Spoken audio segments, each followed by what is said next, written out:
Well, why don't we go ahead and get started? Met most of you, I think, at our table. I'm Dee Dostler. My license is Whiskey 7 Delta Echo Echo, W7DEE, and go by the nickname of D. So that's why I got that license. And what I'm going to try and do this afternoon is give you guys a kind of a generic idea of what amateur radio is about, and in particular, what the ARES program is about. And if you have questions while I'm talking, be sure and raise your hand and ask them. There are no stupid questions. I may not know the answer. If I don't, I'll make one up. So, whatever works for you folks. And amateur radio, we also are known as ham radio. The reason we got the name ham was way back when they were doing 100 years or so ago, when they were doing what's called today Morse code.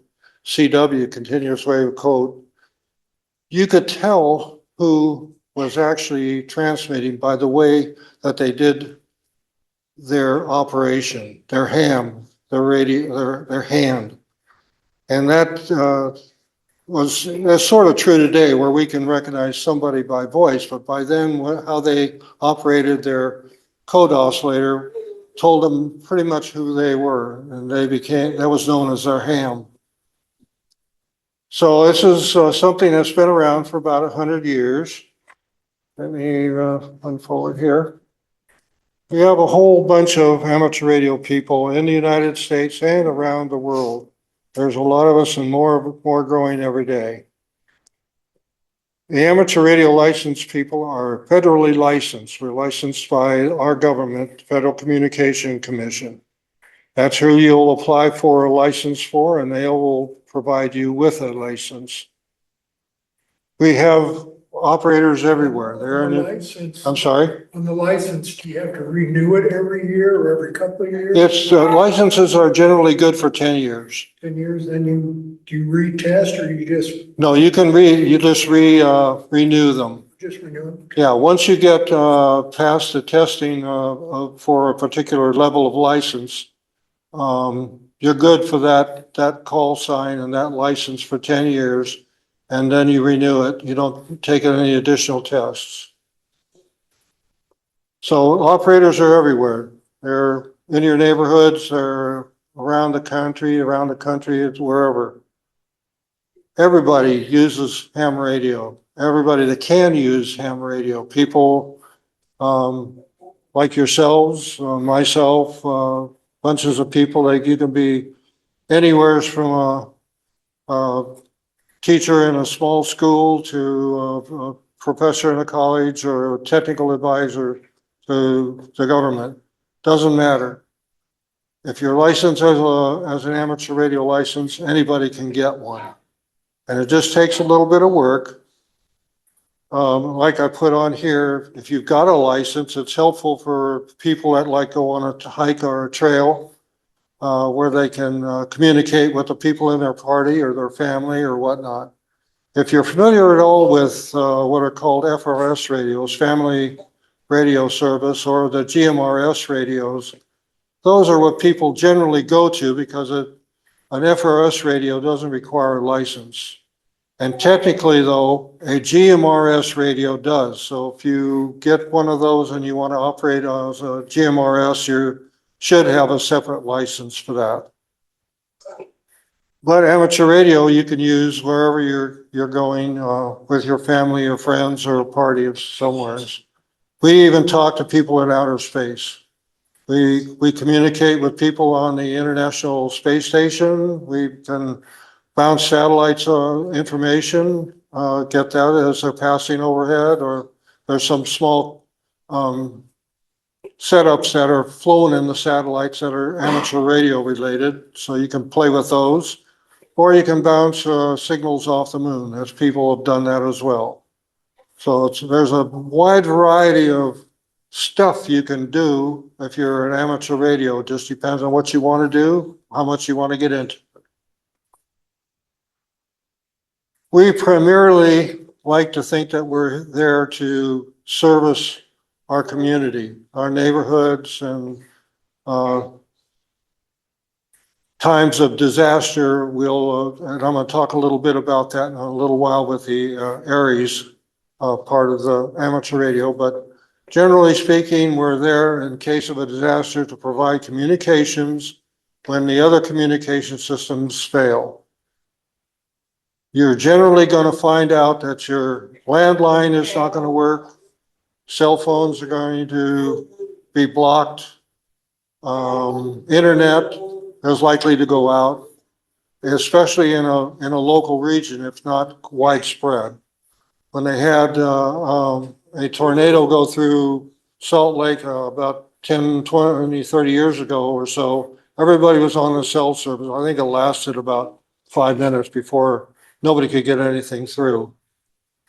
And internet will go down because internet is also on special batteries and special communication lines and so forth. So the only way that you can be independent of all that is if you're working with amateur radio. We do community events. This is one of them that we're doing here, the Emergency Preparedness Fair. We can support FEMA. We can support the Red Cross, Salvation Army, any of those people in local events.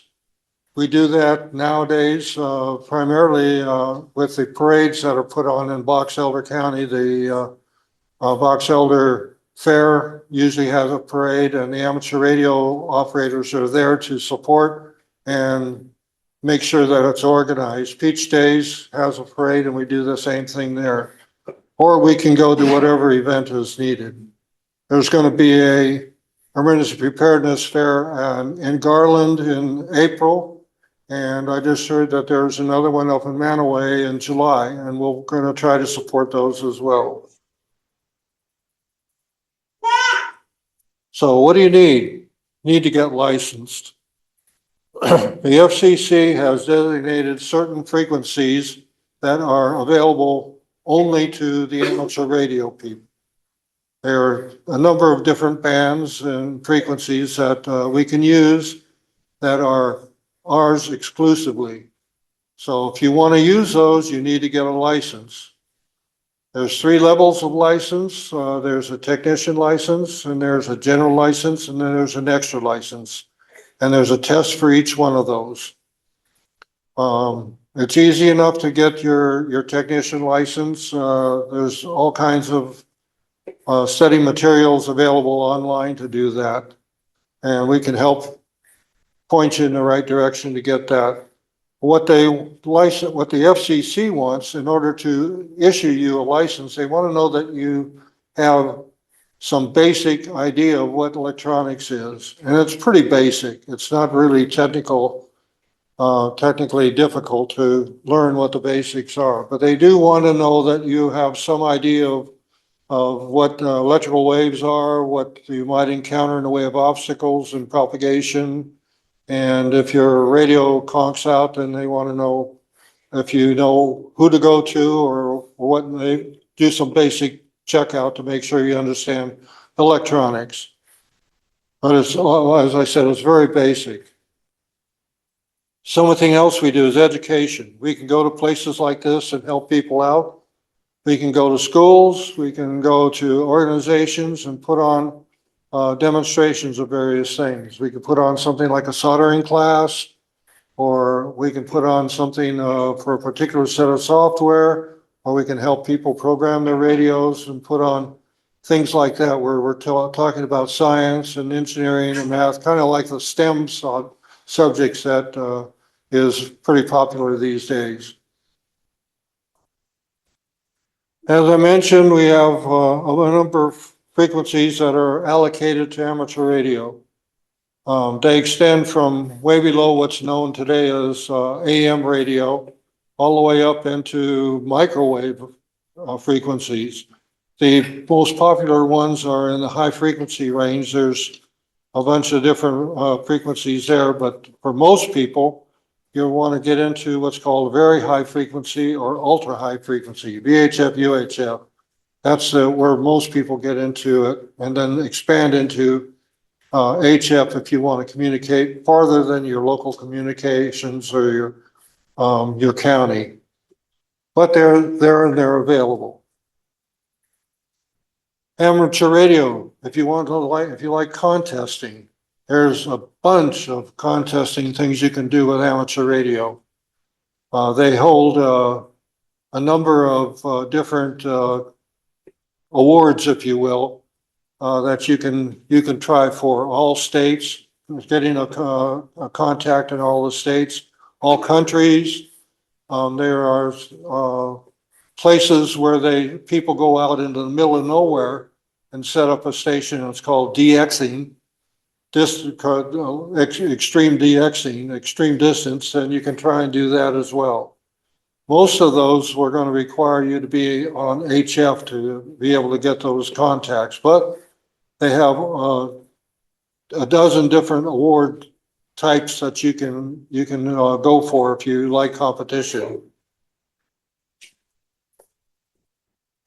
Technology. Okay, I mentioned before, amateur radio's been around for about 100 years. It started way back in the early 1900s when all you had was wire-to-wire type of communications. The telegraph, for instance, would be an example, where you weren't able to communicate like very easily across the Atlantic Ocean, for instance. So this guy named Marconi was the one that started to try and do that, and he did that with what was called a spark type of communication, where you either have a spark or you don't, and you can hear it or you don't. And that's where Morse code came from. Eventually, it was developed to get the number of dots and dashes that they could spark rest to make up the Morse code and communicate that way. And it evolves over the years. We've nowadays got all kinds of digital radios, electronics that even 20, 30 years ago, the hams had to build themselves in order to communicate. And that's where you really learned a lot of the electronics that you could find useful with amateur radio. So, as I said, it's evolving today. There's all kinds of different ways that the amateur radios are always pushing the envelope, if you will, thinking outside the box, thinking about, well, what can I do with this? And they can sit down and use their knowledge and lean on other amateur radio operators to try and find something new that they can do. And that's happening all the time. And it's really hard to keep up with, I'll tell you. So what's your first step to get on the air? Okay, those of you that we talked to this morning, one of the ways to do that is to go to the Amateur Radio Relay League.org, ARRL.org. They are the national group for the United States for amateur radio. You can obtain a manual like this one for each of the different levels of license that you may be interested in, or you can talk to the various amateur radio clubs around. I know the Davis Club has a store that they keep manuals, and a number of the amateur radio organizations will have the manuals available. Or you can go online, all that new technology that I was talking about a minute ago. You can do a search for that, and you can go to different places to get the information for the particular license that you're interested in. And they also have online poll questions that you'll need to answer some of when you go to get your license. The process is you need to get a registration number from the FCC. That's the first thing, because you'll need that when you go to a test session. And then find a test session, and you'll go there, show them your FRN, and pay a nominal fee, and then you'll be able to take a test. If you pass the test, they give you a certificate. They send in all the information to the FCC, and lo and behold, a little while later, hopefully a little while later, they'll send you the information for your license. But once you complete the test, you are actually authorized to get on the air and operate under that license class. As I mentioned, there's 3 levels of license. There's a technician, which is the entry level. General, which most people would like because it gives you the biggest access to all of the frequencies that are there. And then there are certain frequencies that are limited exclusively to the extra class license. And that one is a very difficult license for me to get anyway.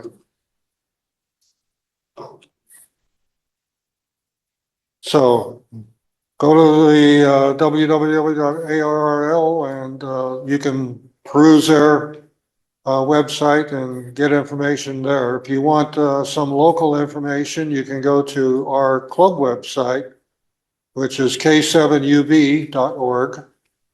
And there's information there. We have a section that is dedicated to studying for your license. And that may be it. I was going to click on that. I must have missed it. Yo, you're all good. Okay, what I really wanted to present besides amateur radio this afternoon was a program called ARES, Amateur Radio Emergency Service. What is it? Well, here's what it stands for, ARES, Amateur Radio Emergency Service. You have to be licensed to be part of this program. It's a program that is supported by the ARRL.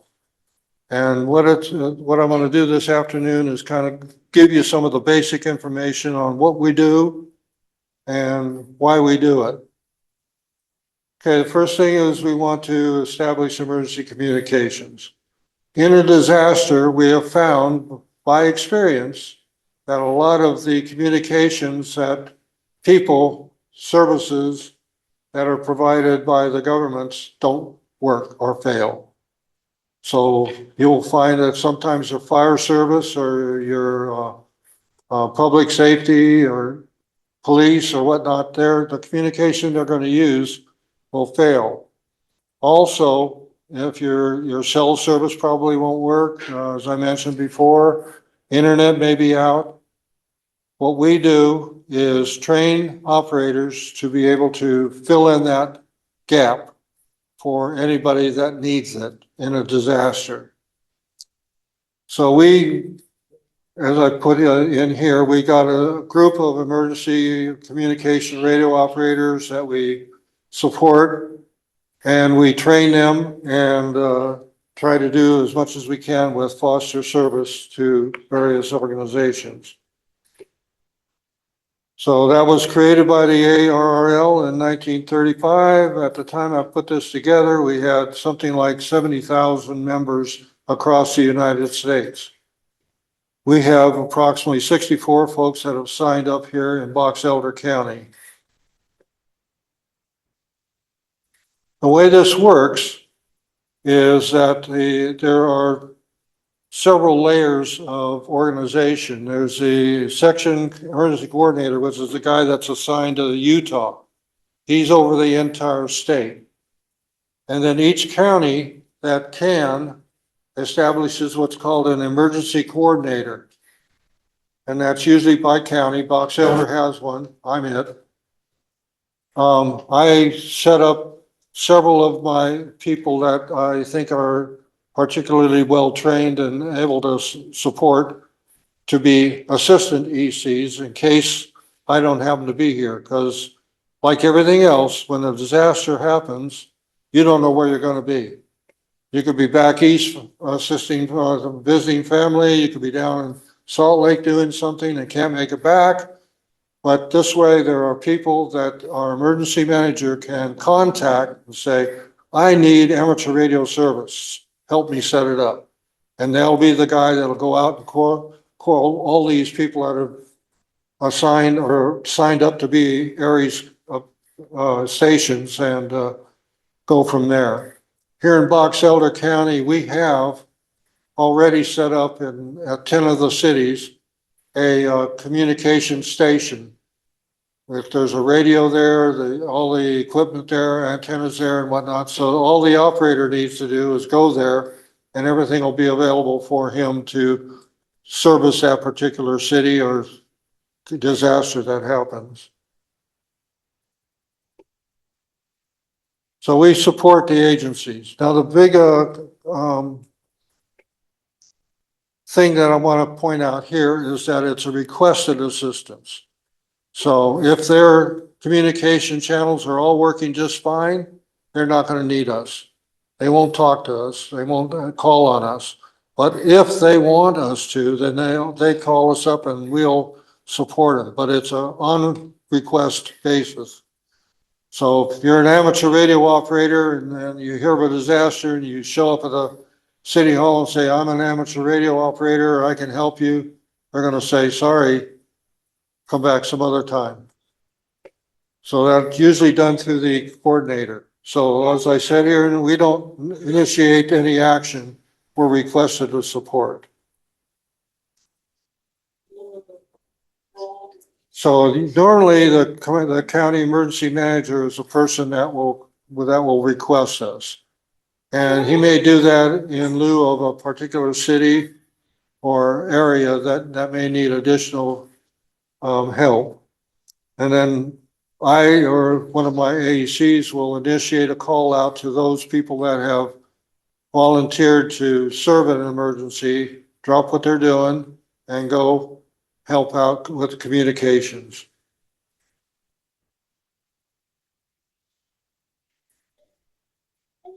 Normally, we would probably meet at the County Emergency Operations Center, which at this point is at the sheriff's office. And we have a radio set up there as well for communication with those other radios in the cities. If as I pointed out here, the police, fire, any municipal officials, hospitals, if the Red Cross puts out some shelters and they want communications, that's where we would step in and go out there and bring our equipment and set up a radio station for them to communicate with other hospitals or other stations.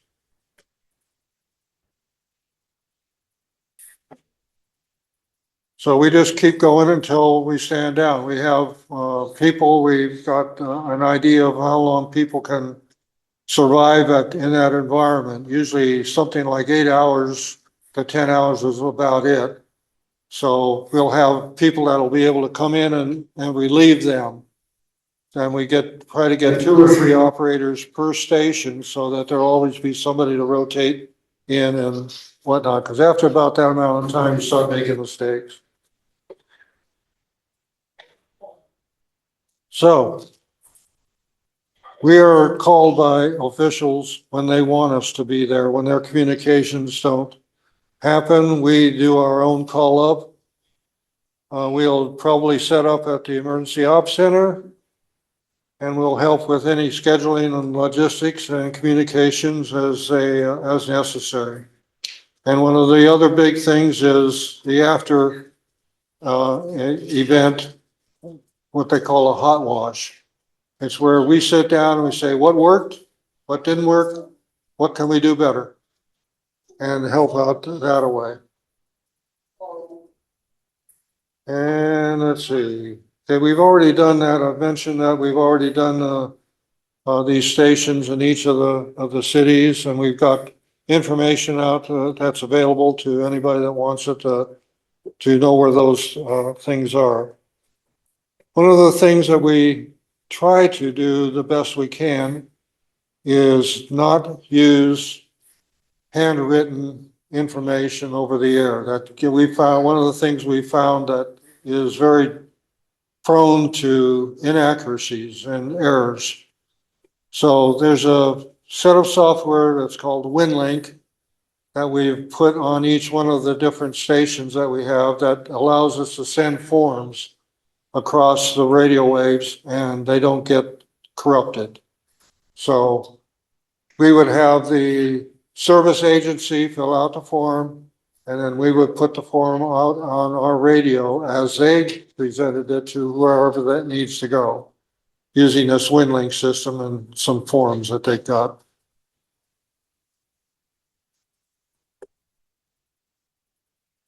So if you're a volunteer, what do we expect? Well, we expect you to be licensed, obviously. hope that you'll be able to participate in some of the drills and sequences that we put out as training. We like to have you help us out with these events like the parades and these particular type events so that you learn about what it is that needs to be done and have the skill to do it. You need to be a skilled operator in order to be able to service that agency. And there are some training courses that we ask the Aries people to take, which are usually free, put out by the FCC and FEMA, that help identify how you will fit in with the organization that we service. If you go to the Red Cross and you say, well, I'm an amateur radio operator, I can help you, they'll probably say, oh, we don't need any more training people on the job. But if you go there and you say, I've been trained, I've taken these particular FEMA courses, I understand the incident structure and where I fit in, you'll probably be welcomed to help out. So the first thing is, of course, you need to take care of your own emergencies, your family, your home or whatever before you go out there. And then we give them some idea of what they ought to bring in the way of some drinks and food and something to keep them going. These are the sorts of things we can use to transmit those forms that I was talking about and just general information back and forth. We have voice, packet, which is the WinLink system I mentioned. We have repeaters throughout. We have 4 repeaters within the county so that we can cover most of the eastern county and a good portion of the western county. They're able to reach up into Idaho, and they also go down to Ogden and other places as well. We use GPS tracking, which is called APRS, which is an automated packet reporting system, which is really a tracking system so that when we send operators out, if they've got an APRS system with them, we can find out where they're at and make sure we get them to the right place they need to be. So that helps. If the particular place that we're going to doesn't have the equipment like those pre-positioned stations, then we have our own equipment that we can carry out there and set up as a station. Similar to the things that we were showing there on our table out in the forum there. Those are all portable. We can set up portable antennas, portable radios, portable power, and set up our communication systems wherever it needs to be. Okay, I mentioned that this is an organization. We've got our own protocols and structures, methods. That's all the stuff that we train the operators on. We try to get official recognition in the municipal plans, their emergency ops plans. I was able to do that with the people up in Morgan County. We've done some of that in Brigham City, and we've done some of that with some of the other areas around. The idea being that they know us, we know them, and when we show up, when they ask us, they know who we are, we know who they are. And that takes a lot of the recognition process out of there. We do regular training and we regularly test our radios to make sure they're all functioning and working the way they should. If we need to, we upgrade any installations and we maintain the radios out on the county, and we expect the individuals to do the same with their equipment. So that's what I've got at this point in time. If you have any questions whatsoever, I'll do my best to answer what anybody has. Otherwise, you can come see us out at the table and we can answer anything you have out there as well.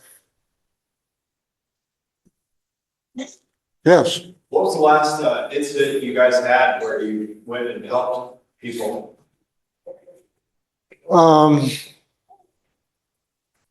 We haven't had any disasters here in Box Elder County to do that.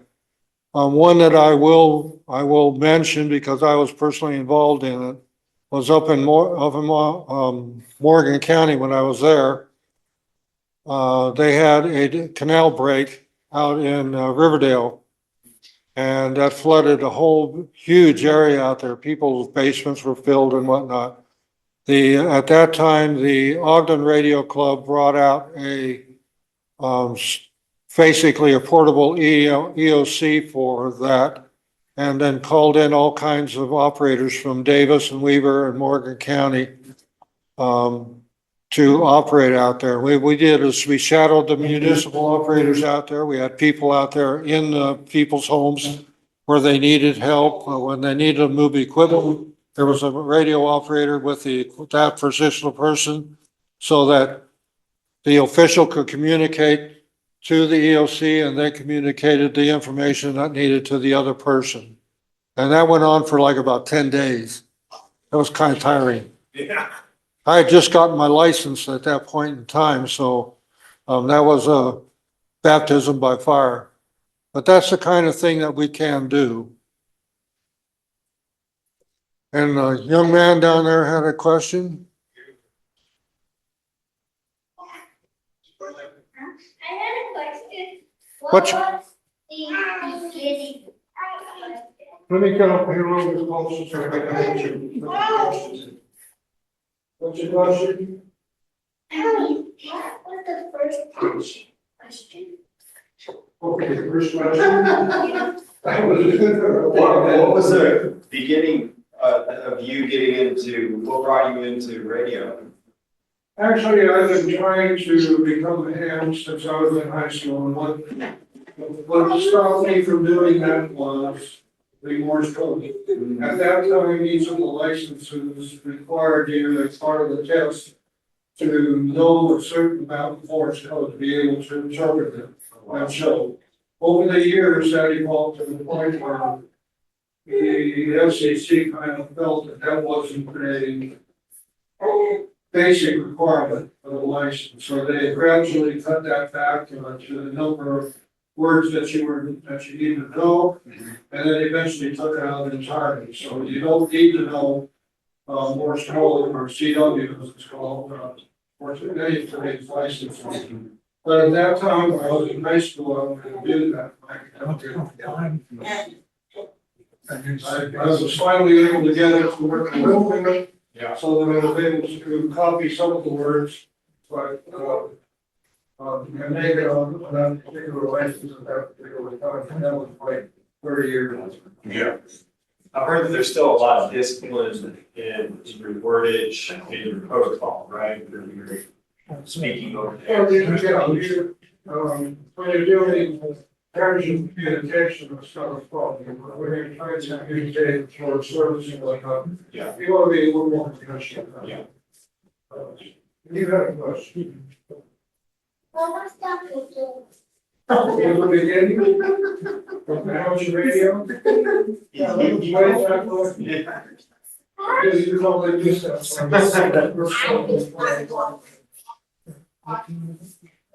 Thank you. Thank you. Any other questions? In case you weren't able to hear that, the question that was asked was, about Morse code and, when that got started.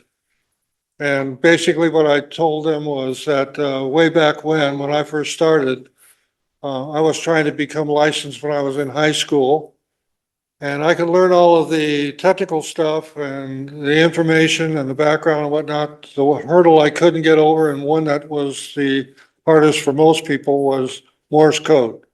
At that time, the Federal Communication Commission required a certain amount of being able to interpret Morse code in order to get your license, because it was pretty heavy at that particular time. They were still transitioning from that Morse code era into something more like voice communication. So over the years, that's gradually been cut back.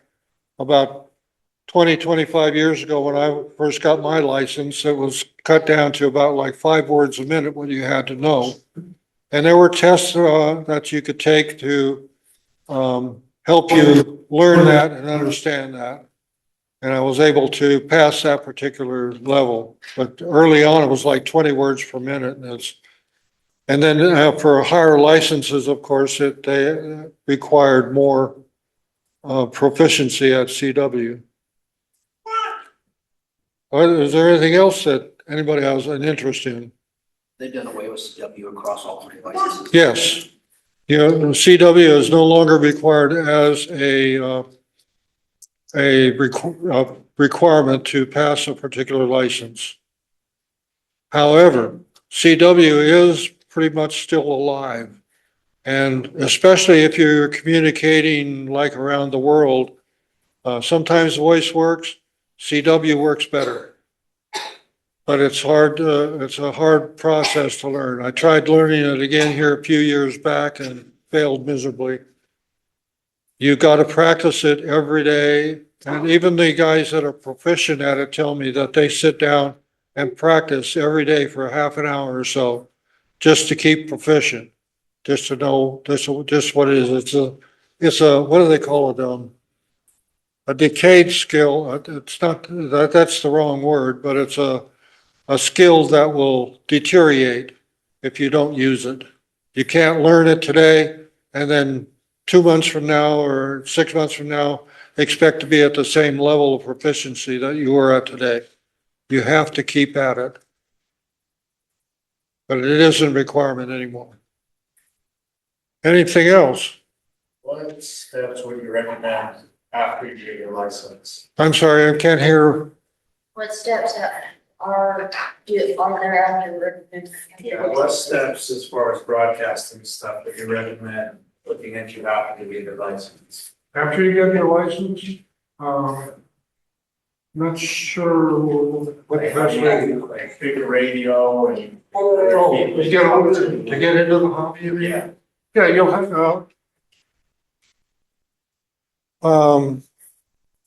most people, when they get into the hobby, they'll, or get.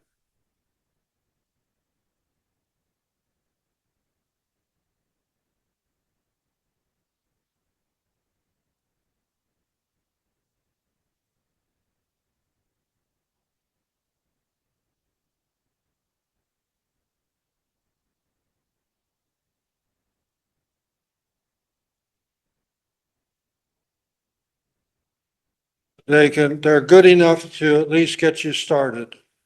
But it's something that you'll probably want to graduate from and get something a little bit better.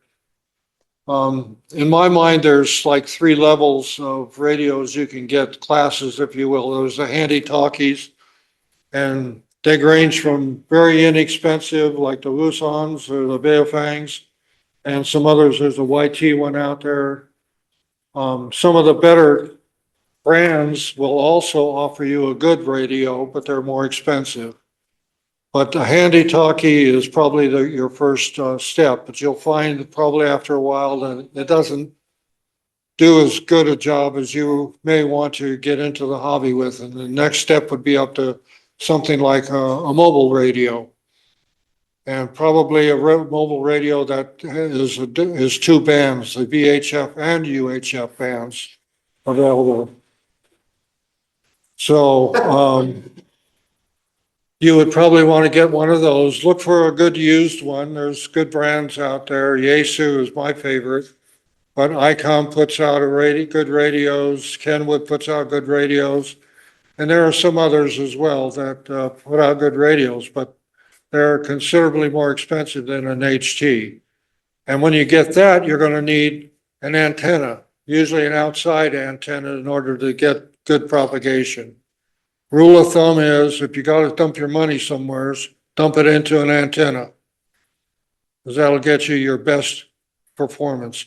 And in fact, at HT, you can do the same thing with if you get a good antenna and connect it to the antenna outlet on the HT. Those little antennas are okay, but like I said, they're fairly low powered. They're not the greatest performance in the world.